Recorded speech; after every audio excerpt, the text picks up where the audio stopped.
what is Bitcoin like? It's like gold, right? I mean, it was treated under the Biden administration like you were doing something wrong. Now you have that sort of in the rearview mirror, and then it's gone, and it'll never come back. Welcome, everybody. We are here with the Secretary of Commerce, Howard Lutnick. Secretary Lutnick, thank you so much for your time. Thank you for joining us here today.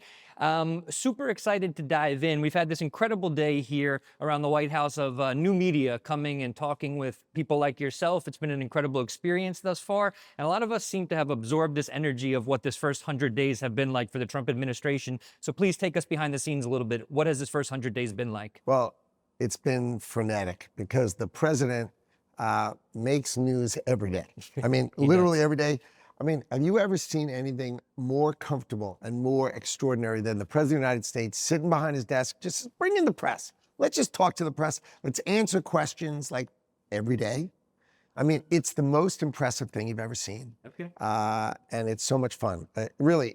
And we've accomplished, I mean, so much. Let's dive in a little bit further there. So I know that you've personally talked about your task of bringing in, I think, $1 trillion to the United States. I'm wondering if Bitcoin fits into that equation at all in your mind, and whether there's any sort of maybe synergies with the Treasury, with Percent, with Sachs, that would help facilitate something like that, where Bitcoin would be part of those calculations. Well, having David Sachs in the government with me is the best, because really you have three amazing proponents for Bitcoin in the government.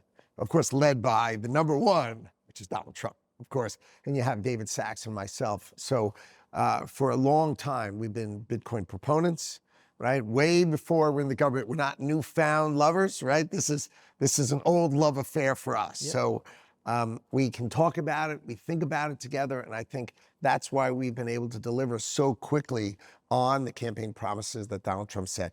He said he'd have a Bitcoin strategic reserve. I mean, think of how quickly David Sachs and I were able to help the president deliver on his promise and deliver that Bitcoin strategic reserve. Yeah, appreciate that. One thing, if you don't mind touching on your Bitcoin story, when did you personally find Bitcoin? I know that you're a huge proponent of it, and as you just said, you're not coming to this to capitalize on Bitcoin being a hot topic at the moment. You are an actual believer. When did that start for you? 2017. Okay. Started reading about it, trying to understand it. People always started with, you should learn blockchain, right? Remember the whole blockchain this and blockchain that? Yep. And so I started looking at and trying to understand blockchain technology and how that would impact financial services and things like that. But then, of course, I started saying, well, is it really blockchain I should be thinking about, or should I be thinking about Bitcoin? And then the attributes of Bitcoin, the fundamental attributes, 21 million. There aren't going to be any more. There's no one messing with the software. There's no one you can fix it or change it. It's just a rare entity. And so that rarity is what creates its value. And I played with it a little bit, bought a little bit, then bought a little bit more. And then I started really learning about the whole ecosystem. And then my firm I brought my firm into the market, try to be an advisor, analysts, cover it, talk about it. So I think it was just until 2020, and then 2020 we went all in with it in every way. And I guess that's early. In 2025 talk, it's pretty early. I think we're all early. I think in the grand scheme of things with Bitcoin. Oh, I like that answer. That's a good one. I like that. I got to go with that from now on. That's going to become part of my vernacular. We like to say that in this space, we're all early. And, ideally, as Bo Hines has said, maybe for thousands of years to come, Bitcoin remains this store of value for people. So ideally, we're all very early to this very new piece of, this new technology. You've talked a little bit, so this is obviously a very business-friendly administration. You're all coming from the worlds of traditional finance and all of this. You talked a little bit about an investment accelerator. I was hoping maybe you could comment a little bit more on that, and maybe how you're helping to take some of your business acumen and to offer that to some of the organizations or companies that you'll be supporting. So my department, the Commerce Department, has launched the Investment Accelerator.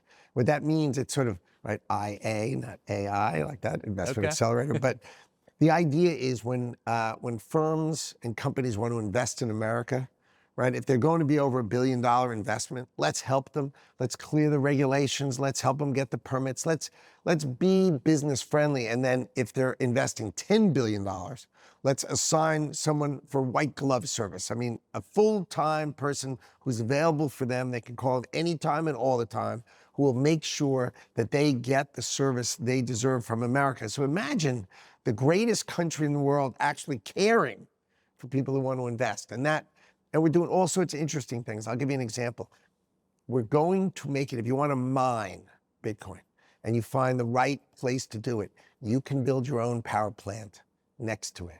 I mean, think about that for a second. You don't have to necessarily be on the grid, right? So, and you're going to see this happen, which is miners are going to put their data centers on top of gas fields, right? And then put a plant right next to them so that they won't be beholden to the drawing power and listening to all the stories about, oh, you're taking too much power and now the cost of operating my refrigerator is higher and all the things we have to deal with now. What you'll see is the next generation of miners in America will be able to control their destiny, control the cost of power. And I think that is going to turbocharge Bitcoin mining in America. And so the idea is for the investment accelerator to help people, as an example, who have those kind of ideas. How do they get those permits? How do you execute on that plan? You call the investment accelerator and we help you execute it. Amazing. Does that also, would that incentivize people looking for maybe cheap renewable resources, and which would also help the Bitcoin narrative of like people using maybe more hydroelectric power, or as you referred to, maybe using flared gas to maybe capitalizing on that more, methane emissions from dumps? Is that what you have in mind? Okay. See, exactly. So hydro for sure, right? All these, this allows, because the people who are in the Bitcoin community, they are incredibly entrepreneurial. I mean, that's why they're there in the first place, right? This is sort of the crux of entrepreneurial spirit, and so they'll go figure out, because these are sharp people, and they'll go figure out, okay, let's go harness America. Let's do this in America. America wants us to mine in America. Let's go figure out how to do it. Hydro will be great.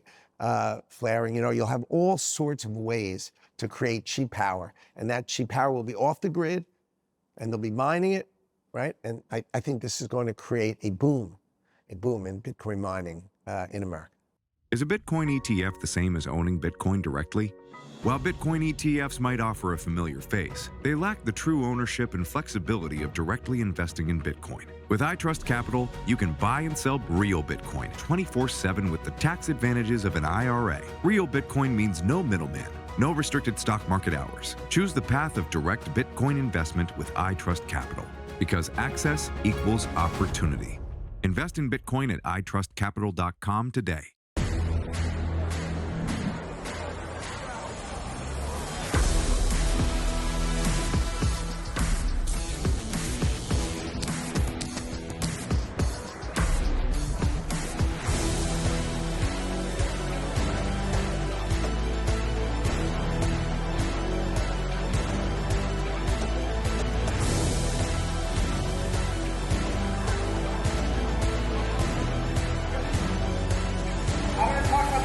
Revolution.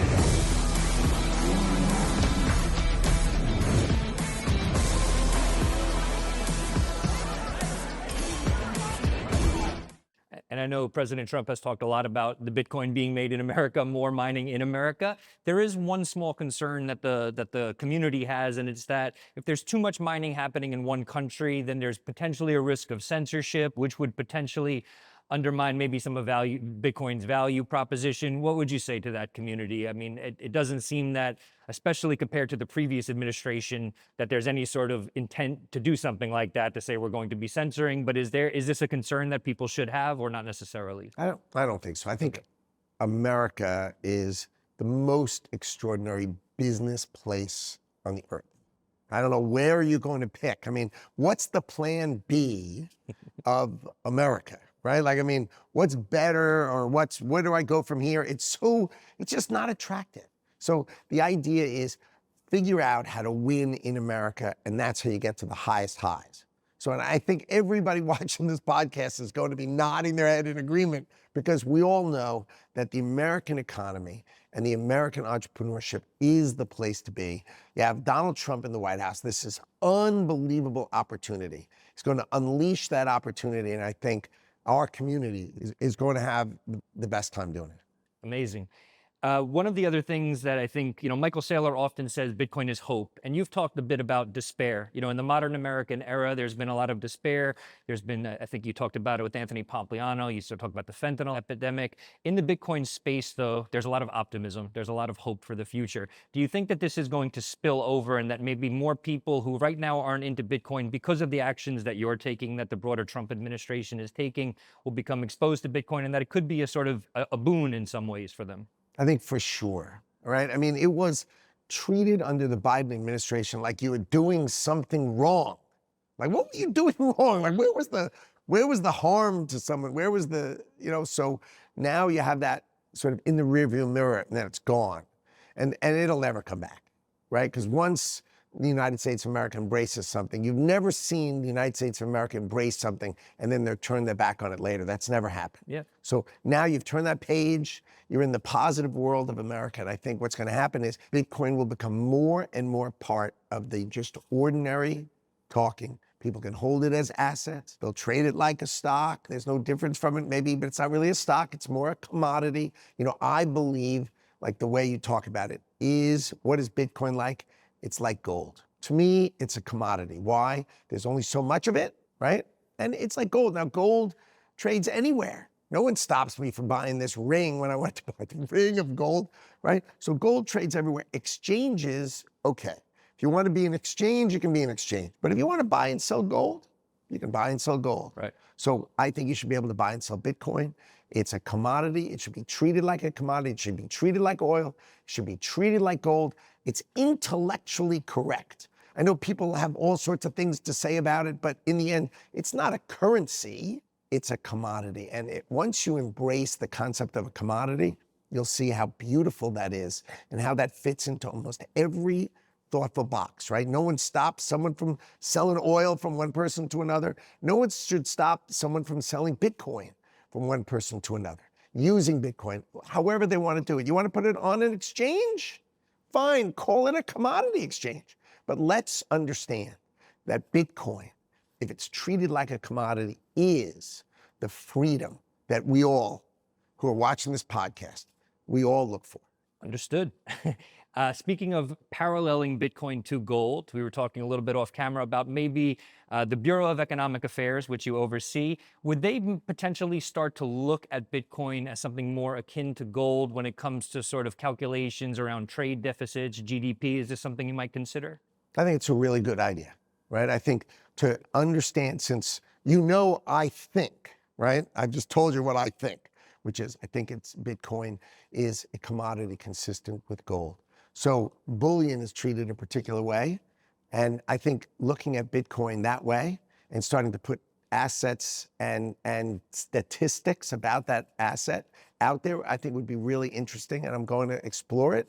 And we're doing a lot of work on from the Bureau of Economic Analysis and GDP as an example, because one of the things that's unusual about GDP, and I'll just tell you sort of something that I do in my job, is that government spending, right? If the government buys a tank, that should be GDP, right? They taxed you and me, and they bought a tank. That's the same as us buying a tank. But the 1,000 people who think about buying a tank, that's not GDP. It's in our GDP statistics. So if you went from 1,000 people considering buying a tank to 500, actually, our GDP statistics would say our GDP went down. And you'd say, no, stop. That's not actually domestic production, right? That's people thinking about production. And so what we're going to do is we're going to separate out that data. The total's going to be the same, of course, but we're going to put up a new sort of line item so people can understand what government spending that is not purchasing goods and services, right? And so people can have a better understanding of government spending to think about it and to understand our government better.